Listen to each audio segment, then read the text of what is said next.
Ƙungiyar ƙwadago ta NLC a Najeriya ta ce za ta gudanar da gagarumar zanga-zanga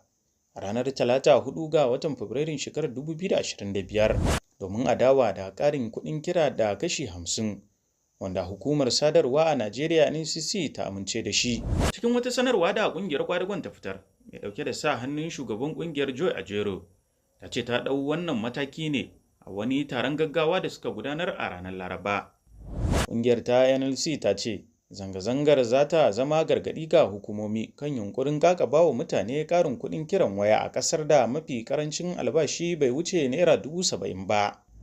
Ga kuma ƙarin farashin mai da na abinci da lantarki ga kuma hauhawar farashin kayan masarufi wanda ake fama da shi a faɗin tarayyar Najeriya. Ƙungiyar ta buƙaci rassanta na jihohi da su fara shirya mambobinsu domin shiga wannan zanga-zangar ta ƙasa baki ɗaya, da ta yi kira ga ƙungiyoyin fararen hula da su mara mata baya su fito wannan zanga-zanga. Haka zalika hukumar ta yi kira ga ma'aikata da kuma ɗaukacin 'yan Najeriya da su tsaya kai da fata domin su yi watsi da wannan tsari wanda nan gaba ba zai haifar musu da ɗa mai ido ba.